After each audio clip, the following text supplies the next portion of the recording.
Vamos começar a nossa celebração. Desculpa pelo atraso, teve aqui uma despedida e, ao mesmo tempo, o computador demora para ligar, tem todas essas coisas que... Ai, meu Aí na Deus, igreja demora mesmo. demora bastante para ligar. Oh, meu Deus.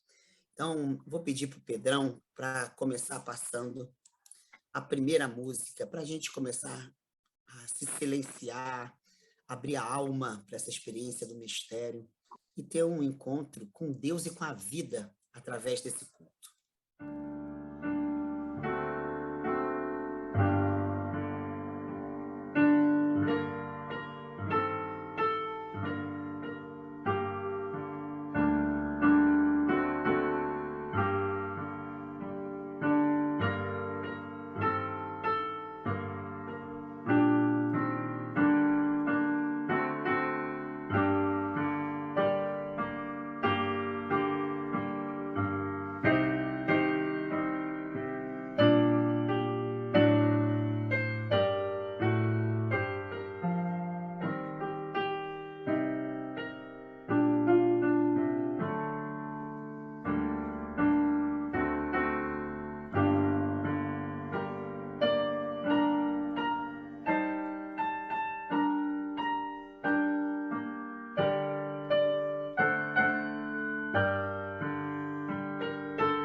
Hoje nós vamos celebrar o último domingo do calendário litúrgico.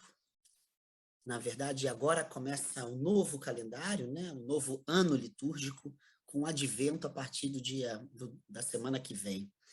Então, hoje fecha um ciclo bonito, com a chamada Festa do Cristo Rei. É claro que é rei de paródia, né? Ninguém celebra nos moldes que nós encontramos nas monarquias, nos impérios, nada disso. A gente celebra um outro tipo de experiência de reinado. Mas também, ontem foi o dia da consciência negra. E isso é muito importante, por incrível que pareça. É muito importante para a fé cristã. Porque nós conhecemos um cristianismo colonial. Nós conhecemos um Cristo colonizador, uma Bíblia colonizadora. Nós conhecemos uma espiritualidade cristã colonizadora. E a gente não se dá conta que a gente está falando de um Jesus de olhos azuis, às vezes cabelos claros, sempre branco, e com todos os trejeitos europeus. A gente fala português, nosso Jesus às vezes fala até francês, olha. E por incrível que pareça, isso promove injustiças históricas que foram animadas pela fé cristã.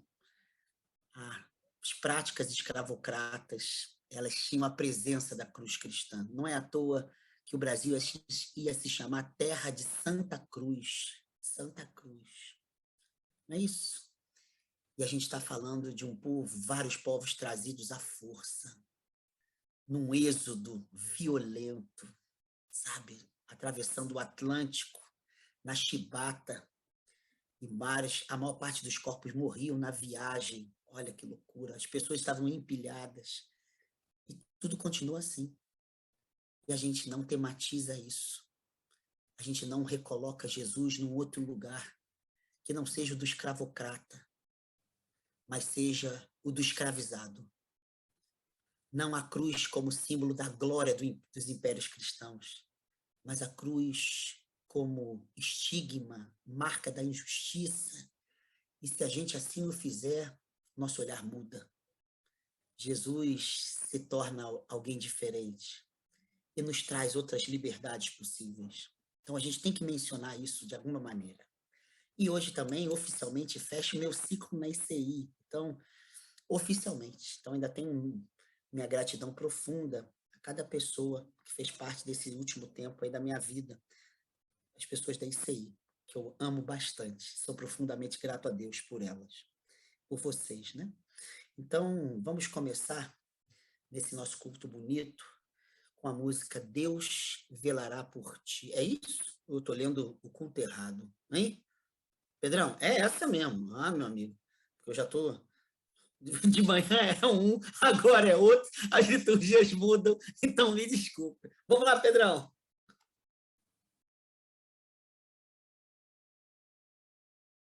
Não desanimes, Deus proverá, Deus velará por ti. Sob suas asas te acolherá, Deus velará por ti.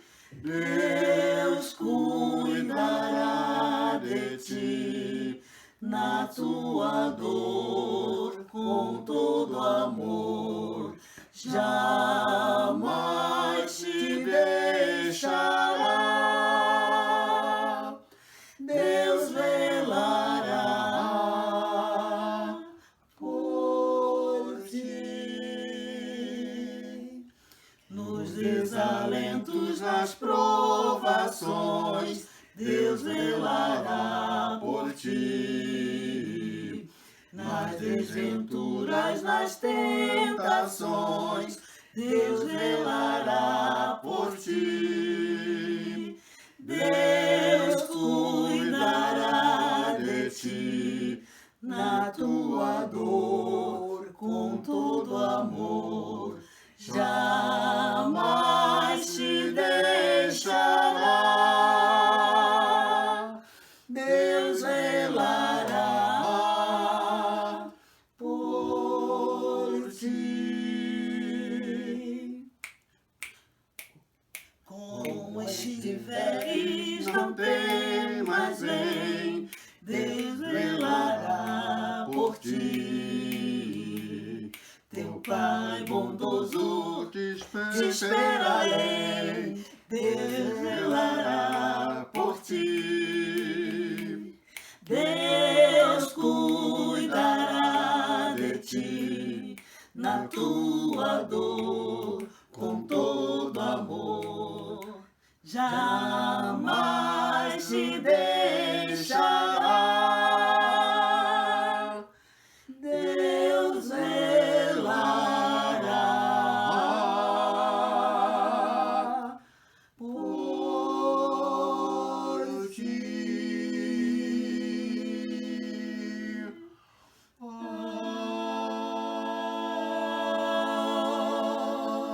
Amém.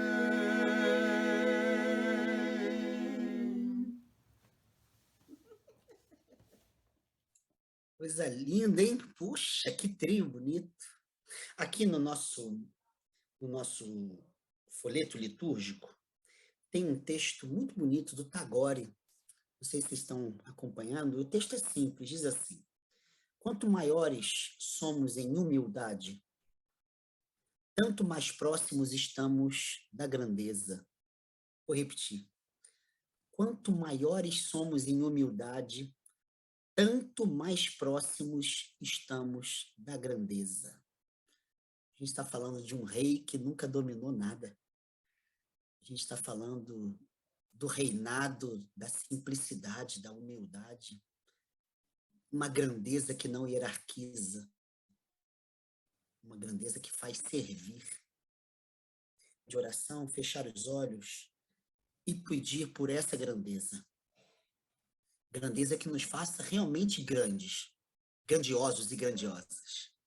E não grandezas que nos façam submeter os outros para que a gente se sinta grande quando os outros estão sob os nossos pés. Olha, é outra grandeza. Vamos pedir a grandeza de Jesus de Nazaré, que não veio para ser servido, mas veio para servir. Fechemos os olhos em oração.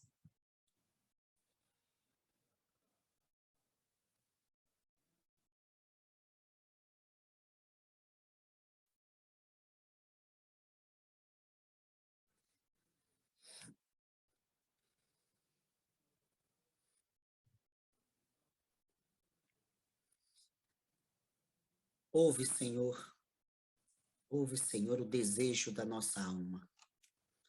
Nós temos sede de grandeza, mas não a grandeza tão comum às histórias dos povos. A grandeza que se constrói através de sujeições, de dominação, de escravidão, de silenciamento, de assassinato, do terror, dos medos. A gente quer a grandeza que nos faça veículos da grandeza dos outros, nos faça servos, mas não servis, que nos faça solícitos, mas não escravos. Nós queremos a grandeza que nasce da humildade. Essa grandeza, ela não pode ser mensurada com os instrumentos matemáticos de mensuração. Essa grandeza só pode ser mensurada pela intensidade das nossas relações. Relações intensas e grandiosas que promovem as liberdades, que façam o outro ser mais outro e não ser um objeto aos nossos pés. Dá-nos a grandeza da humildade.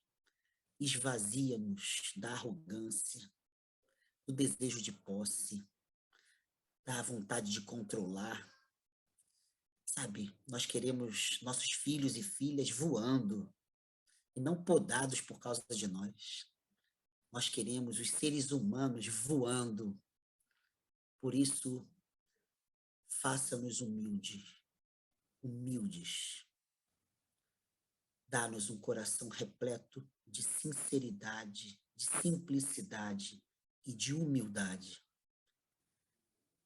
É o que nós te pedimos em nome daquele que disse que é manso e humilde de coração. Jesus. Amém. Nós vamos acompanhar a leitura do Evangelho de João, capítulo 18, versos 36 a 37. Não sei quem tem ele em mãos aí. É um texto muito conhecido, bem gostoso. É o bate-papo de Jesus com Pilatos. Todo mundo conhece, né? O texto diz assim: tornou, pois, a entrar Pilatos na audiência e chamou a Jesus e disse-lhe: tu és o rei dos judeus? Respondeu-lhe Jesus: tu dizes isso de ti mesmo? Ou disseram-te outros de mim? Pilatos respondeu: porventura sou eu judeu? A tua nação e os principais dos sacerdotes entregaram-te a mim. Que fizeste? Respondeu Jesus: meu reino não é deste mundo. Se meu reino fosse deste mundo, pelejariam os meus servos, para que eu não fosse entregue aos judeus. Mas agora, o meu reino não é daqui. Disse-lhe, pois, Pilatos: logo, tu és rei? Jesus respondeu: tu dizes que eu sou rei. Eu para isso nasci, e para isso vim ao mundo, a fim de dar testemunho da verdade. Todo aquele que é da verdade ouve a minha voz. Disse-lhe Pilatos: que é a verdade? Dizendo isto, tornou a ir ter com os judeus e disse-lhes: não acho nele crime algum. Esse é o texto. Olha, esse texto me remete pelo menos a muita coisa. Mas há alguma coisa em comum todas essas coisas para as quais o texto me remete, que é a necessidade da gente lê-lo através de algo que a nossa tradição cultural, não só religiosa, não, cultural, inviabiliza-nos quase sempre. Eu, há muitos anos, 2010, estava na casa do Jonas, nosso mestre, pastor Jonas Rezende. Era um jantar, eu, ele e o monge Álcio, que esteve conosco aqui, e que estará conosco depois de amanhã. A classe Pontilis não vai ser amanhã, mas depois de amanhã, porque é o único dia que ele pode para falar para a gente sobre vida, morte e vida após a morte, nos budismos em geral, sobretudo no Zen budismo. Então, estávamos nós três batendo um papo, e o Jonas puxou um assunto sobre aprendizado, como que a gente aprendeu as questões religiosas, as questões culturais e tal. Ele usou um texto de um famoso pensador de língua francesa, todo mundo deve conhecer, Roland Barthes. O Barthes dizia que o conhecimento ele se dá por 3 grandes momentos. O aprendizado, no primeiro momento, se dá o reconhecimento da ignorância.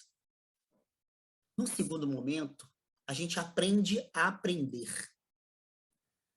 Então, a gente aprende a aprender, a escutar, a ler, a absorver. Mas ele dizia que tinha um terceiro nível, que era para ele o mais difícil, o mais importante, que era quando, através dos aprendizados obtidos, a gente se tornava quem a gente é. A gente se singularizava. Roland Barthes chamou isso de cultura própria. A gente se tornava singular nesse processo de aprendizado das vozes do passado, de autores, autoras, conhecimentos que os outros produziram. E aí o Alcio falou uma coisa bonita, disse que no Zen budismo tem algo parecido, mas não idêntico. E ele diz que, num primeiro estágio, é você se ver numa condição do que o Barthes chamou de ignorância, de fato. Se ver alienado de si, da vida e tal. Num segundo, ele falou que quando você vai aos mosteiros no Extremo Oriente, como por exemplo no Japão, né, ele já esteve nesses lugares, Nepal, Japão, China e tal, você tem uma vida muito rigorosa, divisão do horário, das tarefas, a meditação e tal, tem uma certa rigidez. E qual é o problema de muitos discípulos ali? É que eles absolutizam aquilo. Eles não entendem que aquilo é somente um meio. E o que ele dizia é o seguinte, que quando você chega a um estado de transformação que vai se aproximando disso que alguma literatura chama de nirvana, você tem um aprendizado que é o mais radical. Você aprende a desaprender. Entende? Aprender a desaprender. E ele falou, olha, para nós ocidentais isso é difícil, porque a gente aprende a acumular. A gente não aprende a desaprender. E ele falou assim, é muito comum você chegar em alguns lugares, em alguns mosteiros no Oriente, e alguém falar assim, olha, aquele ali que é o mestre, ou aquele ali que é o cara aqui do monastério. E você olha, e geralmente é alguém mais velho, mas parece uma criança, sabe? Um olhar assim, às vezes um jeito bem banal de ser. E ele falou para o Jonas, falou assim, é mais ou menos isso mesmo.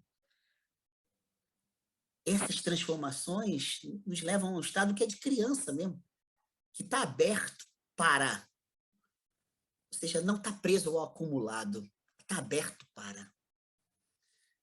Esse aprendizado é difícil, Abessa. Aprender a desaprender. Eu contei há alguns anos, aqui na ICI, eu contei uma história da minha tia-avó, que tem a ver com esse aprendizado do desaprendizado. Minha tia-avó morreu em 2016 com Alzheimer, e num acidente trágico, muito trágico. Ela estava numa casa de cuidado com pessoas idosas no Grajaú, e a enfermeira foi entrar no elevador, no terceiro andar da instituição, não tinha elevador, elas caíram. A enfermeira ficou toda destruída, quebrou o fêmur, quebrou não sei o quê, e minha tia-avó morreu na hora. Mas antes disso, a minha tia-avó era uma figura, uma piada de fato. Hipocondríaca, e falava umas coisas muito doidas, e ela tinha uma excelente relação comigo, assim. E quando desenvolveu o Alzheimer, ela se esqueceu de todo mundo, inclusive da filha da minha tia, que é minha madrinha até. E ela e minha tia viviam uma relação de simbiose muito, assim, elas se amavam muito, mas também se ressentiam muito uma da outra. E naquele momento, a minha tia-avó não sabia mais quem era a filha.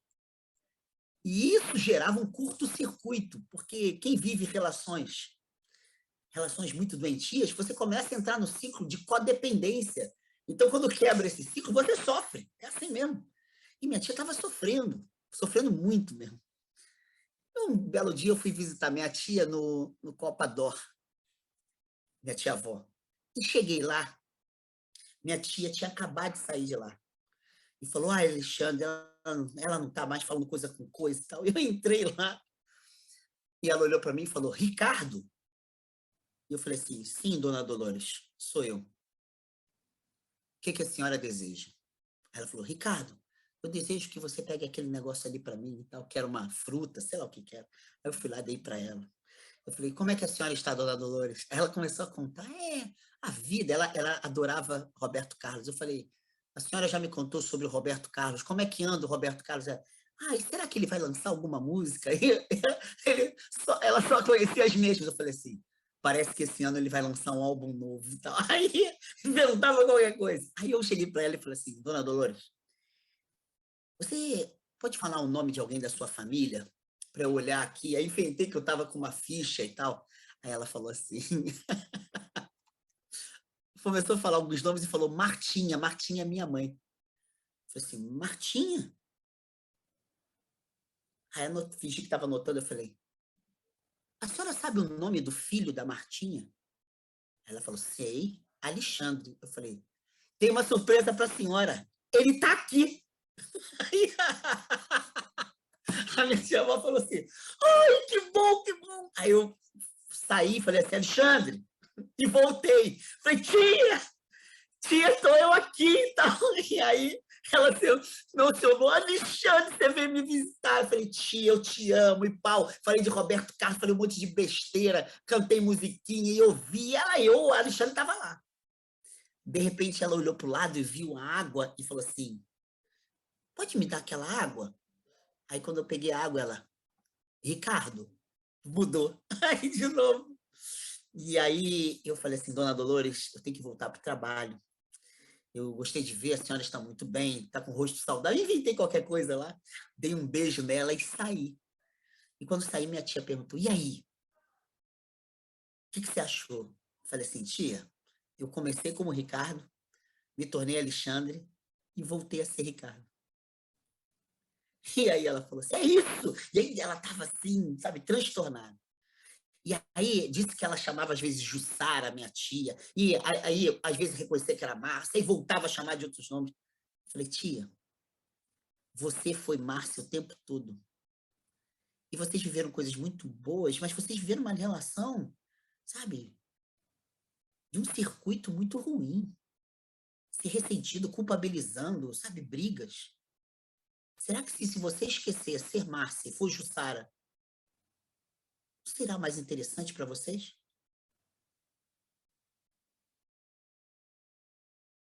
Ou seja, desaprender a ser Márcia, desaprender a ser Alexandre, a ser Ricardo, desaprender. A gente ainda não levou a sério a força dos desaprendizados. Ontem, as comunidades negras comemoraram o Dia da Consciência Negra, o antigo Zumbi dos Palmares, né? O Dia de Zumbi, né? Agora é da Consciência Negra. Eu quero lembrar que em 2019 houve um movimento evangélico contra o Dia da Consciência Negra, porque era coisa de esquerdista e macumbeiro. Isso é sério. E vem aquelas frases clichês. Mas somos todos iguais, o que importa é a pessoa, não é a cor. A consciência humana não é negra, nem indígena, nem de homem, nem de mulher, nem de hétero, nem de gay. Isso é sério. Isso é sério mesmo. Não dá para perceber que a gente está falando de seres humanos abstratos? Seres humanos concretos, desta vida que a gente vive. Eles têm outras experiências. 77% dos assassinatos do Brasil são de pessoas negras. Sabe? Quando começaram a falar contra as feministas, em 2015, quando começou a crise do governo Dilma, eram discursos de tanto ódio, inclusive de mulheres.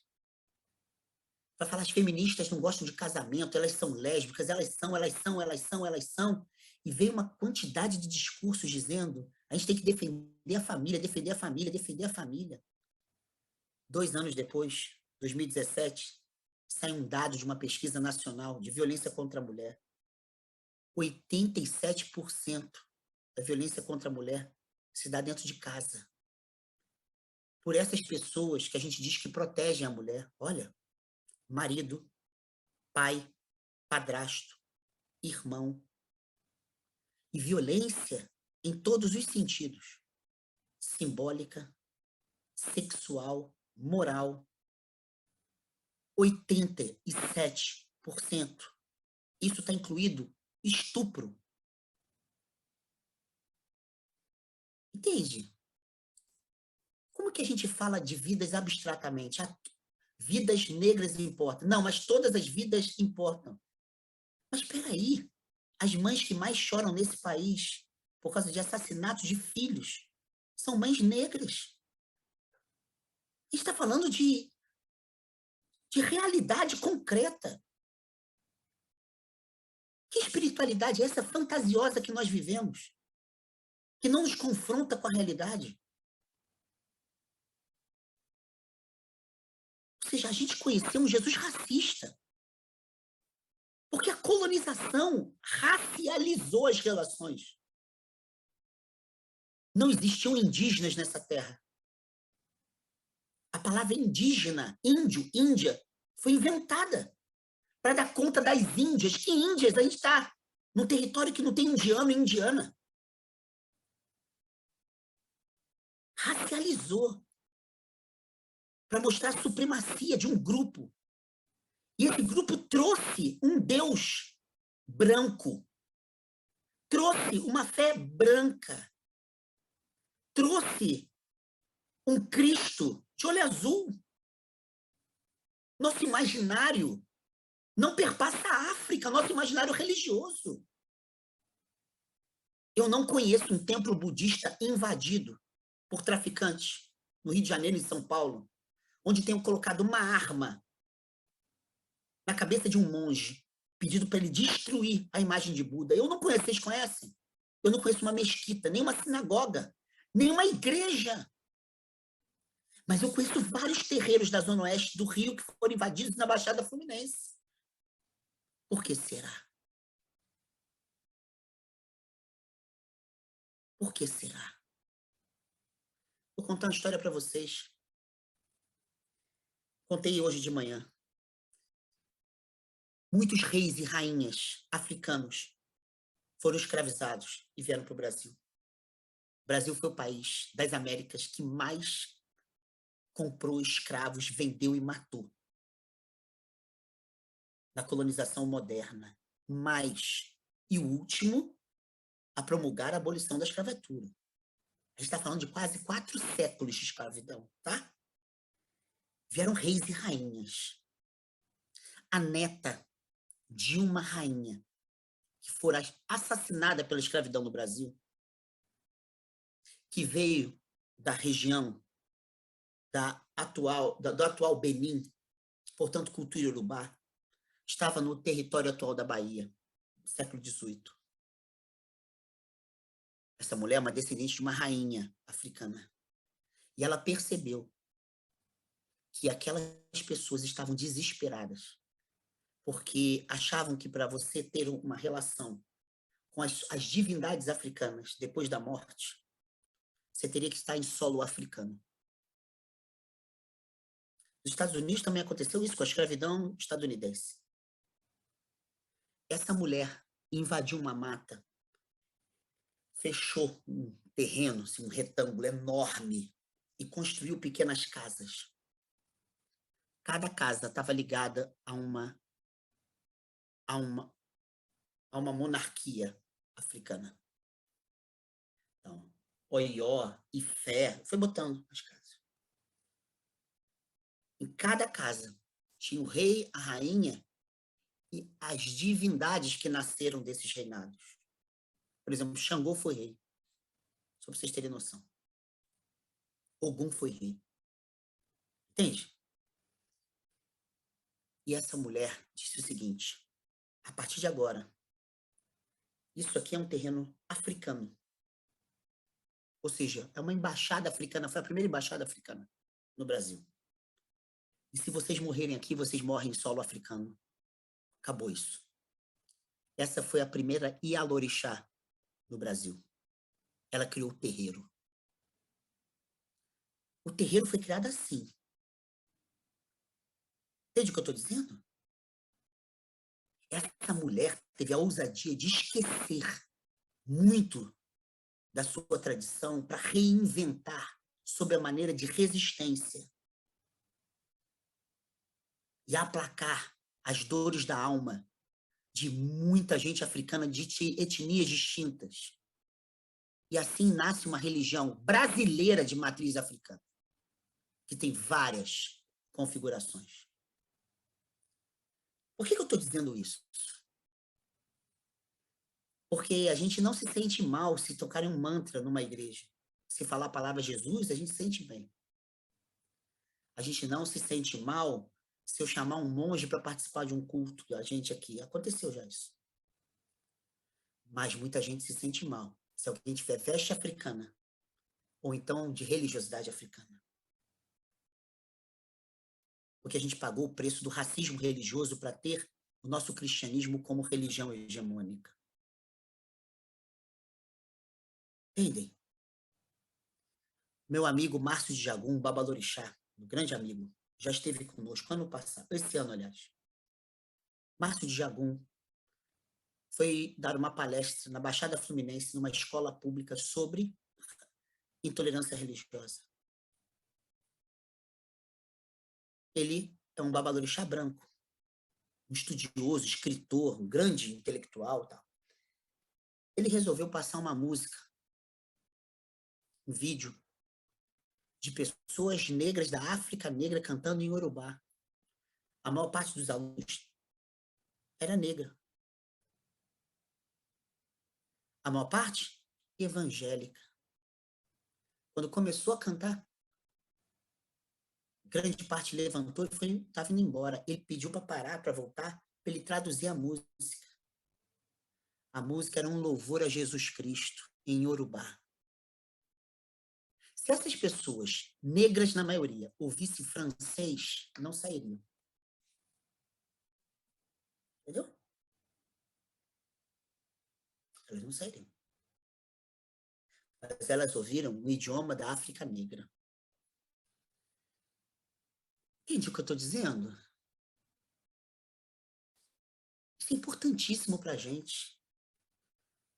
A gente se perguntar o que a gente deve desaprender. Porque a gente acumulou muito lixo, mas muito lixo, muito lixo. O que a gente deve deixar de lado? O que deve ser esquecido do que a gente aprendeu? Eu estou falando que nessa escola a maior parte era negra. Na Bahia, aliás, no Brasil, a maior parte da população é negra, ou parda, 54% da população. Na Bahia, mais acentuada, então, a diferença. Criou-se na Bahia pessoas negras que criar a capoeira de Jesus e o acarajé de Cristo para desamaldiçoar a capoeira, o acarajé da ancestralidade africana que estava marcada por isso que se tornou candomblé ou a prática da capoeira por pessoas escravizadas. Isso é muito sério. São pessoas negras que estão se convertendo e elas têm que dizer: minhas raízes são malditas. Isso é um cristianismo violento, estúpido. Esse Jesus não tem nenhum sentido. Essa Bíblia não faz sentido. Essa cruz não promove ressurreições. Essa cruz só assassina.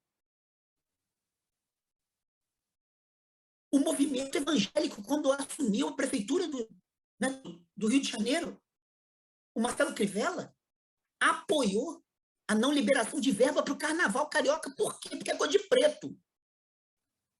Porque falam de chás as músicas. E as pessoas têm medo. Vinculam seus medos a novos ódios. sem saber nada, nada, nada. Elas sequer reconhecem a ignorância. Mas a gente continua falando de Jesus sem que a gente fale dessas cruzes. No fundo, a gente quer o Jesus de Hollywood. A gente quer. A gente quer o olhinho azul. A gente não quer tocar na racial. A gente não quer tocar na ferida LGBT do Brasil. A gente não quer tocar na ferida da miséria, da pobreza. Como se a fé, Jesus, céu, essas palavras da Bíblia, tivessem desvinculadas da concretude da vida. A gente quer uma fé de viagem na maionese. A gente adora, adora, adora. E aí, quando mostra a ferida, a gente bota uma anestesia para não senti-la. Mas me desculpe.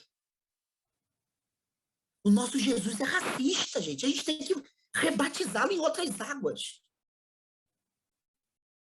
Porque ele foi batizado nas águas do Jordão, mas também foi batizado nas águas do Império Romano. Também foi batizado nas águas do Império Germânico. Também foi batizado nas águas da colonização ibero-lusitana, e depois francesa, e depois inglesa, depois holandesa, sabe? E não adianta falar, pai, nós somos iguais. Como nós somos iguais? Que canalice de discurso é esse? É só ir comigo a um trabalho com pessoas em situação de rua em sextas-feiras, como a Patrícia tem ido, para você ver que a maior parte é preta. Preta. É só vocês irem à Vila Mimosa. Ontem nós celebramos na Vila Mimosa. A maior parte do público era negra. Entende o que eu estou dizendo? E essas pessoas estão aprendendo um Jesus onde elas sequer se conscientizam da condição escravocrata a qual elas estão submetidas. Vamos lembrar que no Martin Luther King, foi em 1963, entregue por 8 pastores negros para uma prisão em Birmingham. Foi denunciado por 8 pastores negros, porque não queriam colocar a questão racial e dos direitos civis na mensagem do Evangelho. Sabe? Eu não estou aqui para falar mal desses pastores. É porque essas pessoas aprenderam um Jesus que não permite com que elas vejam a condição degradante de toda estrutura racista. Por isso a gente tem que comemorar, a gente tem que reinventar o calendário litúrgico. Nosso calendário litúrgico é europeu e romano. A maior parte é romano. A gente tem que rever isso. A gente tem que rever as festas, as datas. A gente tem que rever. Me desculpa, um Cristo Rei, um dia depois da consciência negra, que não tem relação com a consciência negra, é uma brincadeira de mau gosto. E Cristo pode ser dito rei quando 77% das mortes por assassinato dizem respeito a pessoas pretas no Brasil. Entende? Então, por que eu estou dizendo isso? Porque se a fé não nos mostra feridas, ela é somente um sedativo. A gente tem as nossas feridas dentro de casa, né, do nosso passado, da criação, e a gente tem que enfrentá-las. Isso é nossa fé. Foi um passo de mágica? Isso é uma brincadeira. A gente não pode aceitar. Isso é idolatria. Ídolos criam sedativos. A experiência verdadeira da fé cria transfiguração de cruz e ressurreição. Mas não anestesia o grito da cruz. Entendem? Eu estou trazendo esse assunto à baila, não é para justificar nada pessoal, né? Já há alguns anos eu tenho entrado e tentado aprender com culturas negras, com religiosidades negras. E é difícil. Porque eu estou repleto de experiências racistas. E meu está literalmente ligado ao invasor dessas terras. Meu avô, por parte de pai, que é da família Cabral, fez a árvore genealógica da família. E pagou um genealogista português caríssimo. E fez o brasão da família e queria mandar para minha casa. Eu falei, eu não quero isso, não. Eu estou falando de um invasor. Trouxe morte, doença, estupro. Daí decorreu muita coisa. Eu quero rever minha ancestralidade. Eu não posso. Eu não tenho esse direito. Se eu sigo a Jesus de Nazaré, eu não posso aplaudir isso. Se eu sigo o Deus de Moisés, que interveio numa escravidão, eu não posso aplaudir isso. Então, quando a gente aos lugares onde a cultura negra é acentuada, a gente vê as nossas feridas, a gente vê como os nossos olhos doem.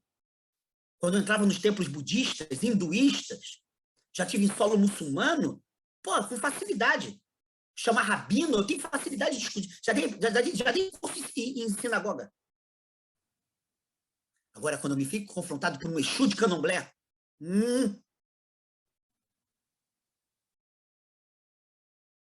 mas se eu sigo Cristo Rei, eu tenho esse dever. Vamos lembrar que ele está falando com um cara que está a serviço de um império, Pilatos, e que pergunta se ele é rei. E ele responde tergiversando. E faz questão de dizer que o reinado dele não tem nada a ver com esse mundo, cuja lógica não tem nada a ver com a dele. E vamos lembrar que semana passada, Jesus mostra qual é o reinado dele. Evangelho de Mateus, capítulo 25, 30. E ele diz que as pessoas que se depararam com ele na sua glória, nessa imagem mítica do rei na sua glória, só se depararam com ele porque se encontraram com ele no reinado dos miseráveis.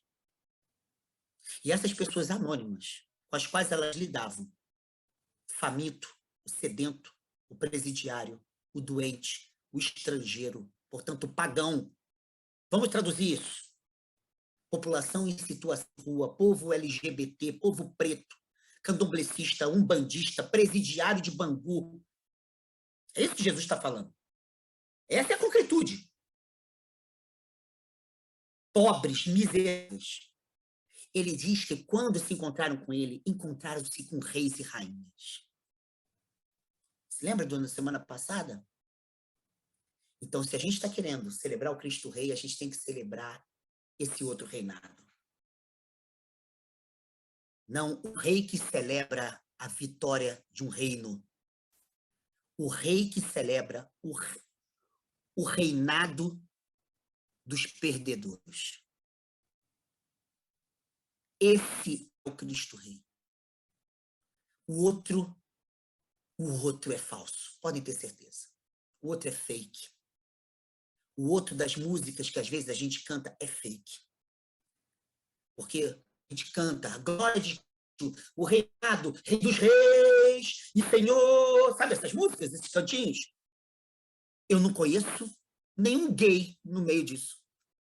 Ninguém fala de gay ali, ninguém fala de preto ali, ninguém fala de candomblecista ali, ninguém fala de miserável, ninguém fala de excluído, ninguém fala de estrangeiro, ninguém fala. Mas que reinado é esse se todos esses nos quais o rei aparecia não aparecem? É fake, me desculpem. Eu não acredito. Por isso, voltando ao tema inicial, nós temos que desaprender. A gente tem que reaprender a ver o rei no derrotado. Se a gente não vir assim, me desculpem. O que a gente está fazendo com a nossa espiritualidade? O quê? Para completar, quero me lembrar de Martin Luther King, que certa vez disse: eu sou filho do rei dos escravos, que não quer ver seus filhos escravizados. Eu sou filho do rei dos escravos. que não quer ver os filhos escravizados. Que o Cristo Rei nos leve aos escravizados do nosso tempo, para que a gente descubra que reis e rainhas estão ali nos esperando para celebrarmos um reinado que não é deste mundo.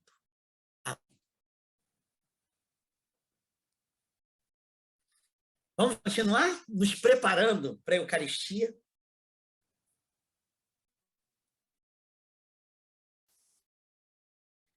Nós vamos ouvir o interlúdio e pegar nosso pão e nosso vinho, nosso suco.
Pedrão, agora gravar de cima para baixo, câmeras novas, é tecnologia, é um cara high-tech. Vamos celebrar a nossa Eucaristia. Esse rei de paródia que reina quando escravos e escravas são libertos para a liberdade. Naquela festa da Páscoa, que celebrava a libertação da escravidão do Egito, sempre escravidão, mas celebrava a libertação da escravidão.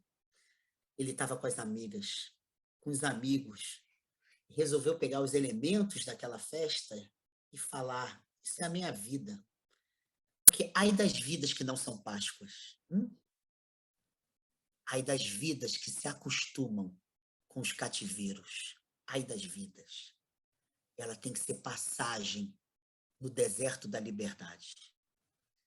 Então, 2 elementos chamam a atenção dessa mesa. E Jesus pega o primeiro, que é um pedaço de pão, e dá graças.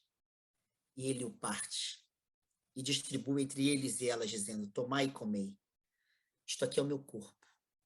Vai ser entregue a cada um, para cada uma de vocês. E de forma semelhante, ele eleva um cálice com vinho. Então, ainda graças. E distribui, dizendo: tomai e bebei. Isto é o meu sangue, sangue da nova e eterna aliança que será entregue por vós e para todo mundo, para a remissão dos pecados. Façam isto em memória de mim. São 2 elementos. Um é um pão que nutre. E na mesa judaica era importantíssimo aquele pão. O outro é o vinho que produz festa, alegria. Como quem diz, a Páscoa tem que ser celebrada, por um lado, tornando a vida humana um alimento. Por outro, transformando a passagem do cativeiro à liberdade, não em algo penoso, mas em algo festivo. Por isso a gente vai sair desse culto novamente se perguntando: que alimento eu me tornei? Que alimento eu me tornei? Se comerem do pão que eu sou, se intoxicam ou se nutrem? E se beberem do meu vinho, fazem festa ou passam mal? A gente vai sair daqui se alimentando para sermos alimentos. É isso. E a gente vai sair daqui bebendo vinho para que possamos promover festas. Oremos a oração que o mestre de cerimônias dessa festa nos ensinou dizendo: Pai nosso, que estás nos céus, santificado seja o teu nome. Venha a nós o teu reino, seja feita a tua vontade, assim na terra como no céu. O pão nosso de cada dia nos dá hoje. E perdoa as nossas dívidas, assim como nós perdoamos aqui aos nossos devedores. E não nos deixes cair em tentação, mas livra-nos do mal, pois é o reino, é o poder, é a glória, é o reinado, é a libertação dos cativeiros, é a festa da vida, é o pão que não nos intoxica, mas nos fortalece. Amém.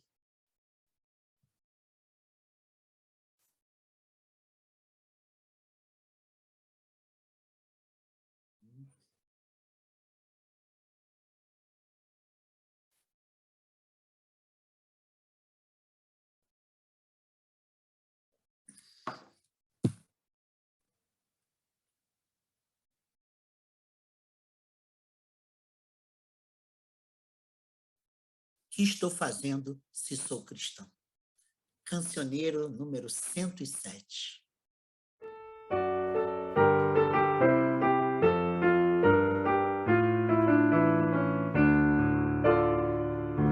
Estou fazendo se sou cristão, se Cristo deu-me total perdão. Há muitos pobres sem lar, sem pão, há muitas vidas sem salvação. Meu Cristo veio pra nos remir, o homem todo sem dividir, não só a alma do mal salvar, também o corpo ressuscitar.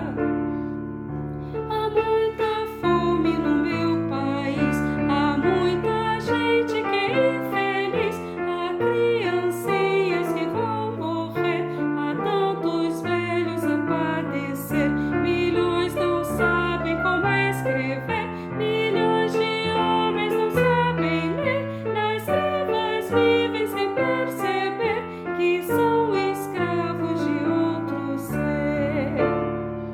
Que estou fazendo se sou cristão, se Cristo deu-me total perdão? Há muitos pobres sem lar, sem pão, há muitas vidas sem salvação. Aos poderosos eu vou pregar, aos homens ricos vou proclamar que a injustiça é contra Deus e a vil miséria insulta os céus. Lirinha e Claudinha, Lirinha aniversaria essa semana, pessoa muito querida, muito.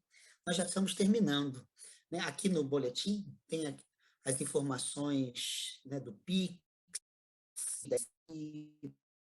contribuir financeiramente com a comunidade, com a creche. Ao mesmo tempo, tem também os aniversariantes dessa semana. Eu vou lê-los aqui, eu não sei se há algum deles entre nós. São eles: Everaldo Vieira Júnior, nosso Anderson, que nós celebramos pela manhã, Lirinha, como eu havia dito, Maria Helena de Oliveira Bertola e Tiago Melo Andrade, Enilde Maciel, Gabriela Chavarri. Tem alguém aqui conosco? Os nomes? Não? Amém e tal. Olha, hoje, oficialmente, termina a minha ciclo na ICI. Já tinha dito, né, mês passado, que já teria finalizado quando retornou os encontros presenciais, a final da quarentena da igreja, né, não é do país, da igreja. Então, deve ter uma eleição, vai ter uma preparação para a escolha da nova pastora ou do novo pastor. Então, e agora o conselho e a comunidade que vão lidar com essa tarefa. Mas combinei com o conselho de ficar até o último domingo do litúrgico, que é hoje. Então, o processo agora de eleição vai ser aberto, vão ter os estudos, acho que com pessoas convidadas. Então, oficialmente, eu não estou mais, a partir de amanhã, ligado como pastor em oficialmente se eu não me engano, é auxiliar, e fiz uma carta de gratidão, uma carta até meio longa, acho que tem 6 ou 7 páginas, só de agradecimento, mas muito, muito, muito agradecimento mesmo. E aí lá eu conto um pouquinho da minha história na STI, falo nomes de muitas pessoas, deixo, é claro, muita gente de lado, mas só para mostrar a importância que a igreja tem na minha casa. Eu conheci essa igreja em 2003, olha, quase 20 anos. O Jonas falou de mim para o Edson e falou do Edson para mim, o Edson me chamou, e eu me lembro até hoje, a primeira fala minha na ICI, ele me chamou para falar num culto da noite, foi a 1 Coríntios 13, eu ia fazer isso hoje, no culto. Mas eu falei, não, vou usar o calendário que falo no final. E foi uma fala minha sobre o amor, não me lembro nem mais qual era o resto do contexto. A partir daí, eu realmente fiquei apaixonado pelo espírito da igreja, pelo Edson, que é um grande mestre e amigo, pela história da ICI, pelas pessoas. Fui muito ajudado no período da minha vida por pessoas da ICI, muito ajudado, né, por ocasião do nascimento da minha filha. Foi uma coisa muito, não sei se vocês sabem, a gente morava num prédio onde a minha vizinha cometeu o suicídio e se jogou e caiu na mãe da Aninha, na cabeça dela. E depois disso ela teve muitas complicações sérias e quase que a Aninha morre. Faltam 6 dias para o parto. Então, aí sei que ajudou. Então, eu tenho uma gratidão, assim, incomensurável. E fora que eu sou muito amigo de muita gente daqui, pessoas frequentam a minha casa, pessoas falam comigo semanalmente, criei muitos laços. Então eu revi pessoas que eu já amava muito, uma gata. E aqui tem Mirinha, tem Gerli, tem Vilma, aqui hoje tem Rutinha, Eurico, muita gente que eu conheço já de longa data, né? Patrícia e tal. E, ao mesmo tempo, eu criei laços muito bonitos. Tem aqui a mãezinha, como é uma Cíntia, a Maria Júlia, eu só chamo de mãezinha. Tem Jacler, tem Cíntia, tem o Pedrão, poxa, tem a Natália aqui, a Solange, agora eu vi a Solange, então a gente se encontrou em 2017 no Instituto Compácio, né? Pessoa que eu tenho um amor, quero tão bem, uma bem-querança grande. Fiz muitas, muitas amizades, ao ponto de quando eu estava com Covid, muito mal, a mãezinha chega lá em casa vestida de astronauta. Imagina, Pedrão, ela estava vestida de astronauta, um negócio assim. Quando eu vi a primeira vez, eu juro que eu pensei que era o anjo que ia me levar. Só que o problema é que existem anjos maus, né? Então eu não sei se era o anjo bom ou mau. Aí eu vi a mãezinha toda, e ela foi lá cuidar de mim. Levou termômetro, não sei mais o que, e falou e cuidou, e me amou, sabe? Então, esse tipo de relação se deu ao longo dessa história de reencontro desde 2017 com a ICI, se intensificando, né, nesse momento de quarentena. Então, eu queria dizer que eu amo demais essa comunidade, demais, demais, demais, demais. E tenho uma gratidão do tamanho do universo. Por isso, eu queria terminar lembrando uma coisa bonita. O Jonas era pastor comigo na igreja na Betesda. E falava da ICI sem parar. E a casa espiritual do Jonas era a ICI, não era a Betesda. Isso ficou tão claro que quando ele se desligou de Betesda, ele foi acolhido e se pastor emérito na ICI. E aqui era a casa dele. De fato, ele amava aqui. Ele tinha uma vontade de retornar. E uma vez perguntei para o Jonas assim, mas peraí, mas Betesda era uma igreja progressista, pô. A primeira igreja protestante do Brasil a realizar casamentos de homoafetivos. Tinha alguma coisa lá, eu não entendia o encanto. Depois que eu fui ordenado pastor, 2012, ele chegou para mim e disse assim, cara, olha, lá, pastorzinho, lá é diferente. Você se lembra do Rabi Súcia? Ele botou essa história em vários livros dele. E eu, na época, eu falei assim, não. Aí ele falou assim, Rabi Súcia era um rabino muito conhecido no século XIX, né? De uma questão chamada Hassidismo, no judaísmo. Ele estava prestes a morrer. Então, uma lenda, né? A lenda diz que ele estava prestes a morrer e os discípulos o procuraram. E viram que ele estava triste, muito triste. E aí, chorar quando viu os discípulos. E o discípulo mais próximo dele chegou para ele e falou assim: posso conversar a sós com o senhor? Ele falou: pode. E os outros discípulos saíram e falou assim: Rabino, o que está vindo? Aí ele falou assim: eu vou morrer. Ele falou assim: tudo bem. Mas por que você está assim? Ele falou assim: porque eu vou ser julgado pelo Eterno. Eu falei assim: tá, mas por que você está triste, chorando? Ele, porque o Eterno vai me fazer uma pergunta. E eu tô com medo, porque eu não sei a resposta. Ele falou: mas você é um homem justo, sábio. Você está com medo da morte? Ele falou: não, eu estou com medo da pergunta. Mas qual é a pergunta? E aí o Rabino responde: então, Rabi, foste mesmo.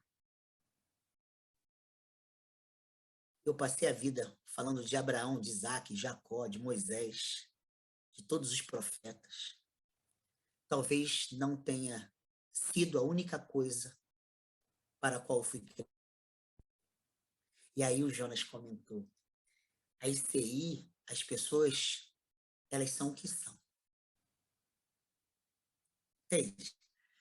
Não sei se é o mesmo. Eu não teria. Eu sempre duvido dessas frases fáceis e tal. Mas eu sei que isso faz parte do espírito da ICI.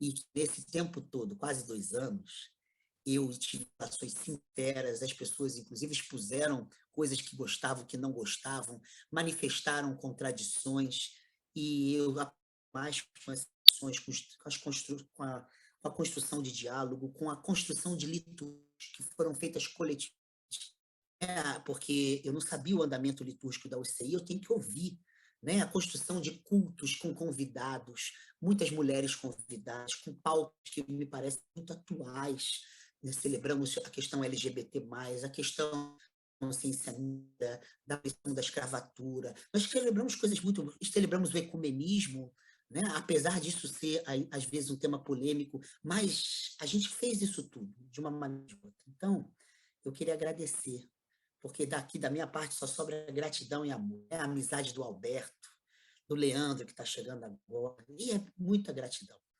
Então, fecha-se o ciclo, porém, a nossa relação não vai embora com a mudança desse período da nossa história. Então, quero pedir que o Espírito da ICEI floresça cada vez mais, que o Espírito Santo da ICEI, porque ele fala de maneiras diferentes em cada lugar, consiga fazer as pessoas se emocionarem pela beleza da vida, mas de garra para lutar contra opressões, que promova diálogo, ecumenismo, promova trabalhos sociais muito diversos, como é o CREI, sabe? É isso que eu desejo para vocês. E fica aqui um pedacinho do que eu sinto por vocês, que é um amor incomensurável. O amor nos abençoe. E que a graça desse amor, que é pai e mãe, o amor encarnado, Jesus de Nazaré, o amor em movimento, o Espírito Santo, nos amem, nos libertem, nos façam ser ICI, autêntica, livre, crítica, que desaprenda os seus lixos para reinventar as suas riquezas. Amém.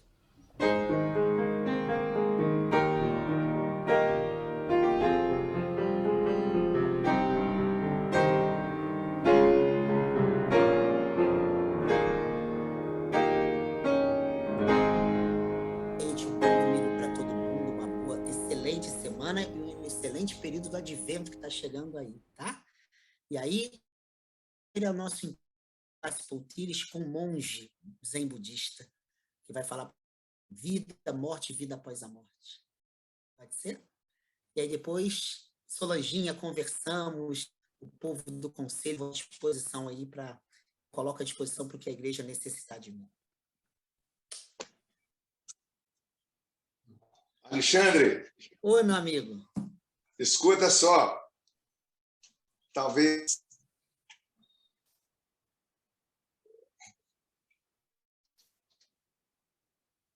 Cadê? Deixa eu recuperar meu fôlego aqui, Rutinha, porque... quando a gente se dirige ao Alexandre, a gente pensa estar se dirigindo a um verdadeiro representante do Cristo. E essa caminhada com ele, seja aqui no culto virtual, seja ao longo da nossa relação de amizade e de participação, assim como na classe Poutillic, e recentemente na igreja, que também expressa um ecumenismo mais do que a gente possa imaginar, e ainda mais recente, nos cultos da Vida Mimosa, nós presenciamos alguém que realmente encarna o Jesus histórico, aquele que foi assassinado na cruz. E nós temos da cruz um símbolo de amor pela ressurreição que ela representa.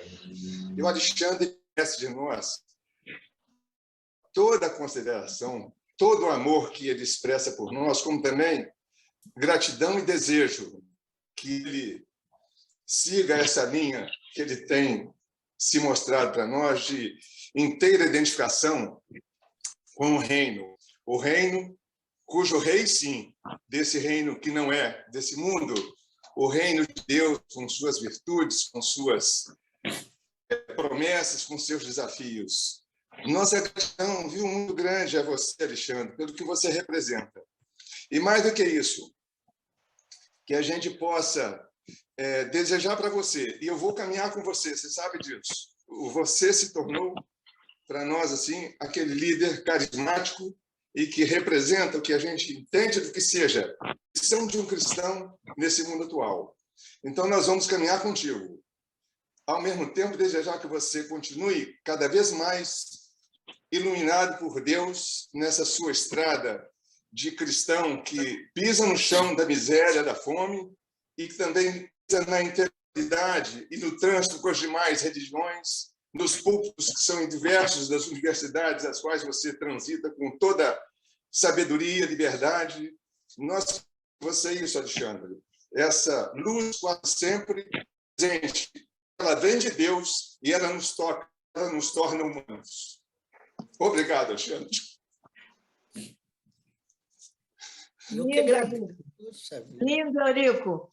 Faço minhas as tuas palavras para o meu querido Alexandre, apenas isso. Resumindo, amamos ele.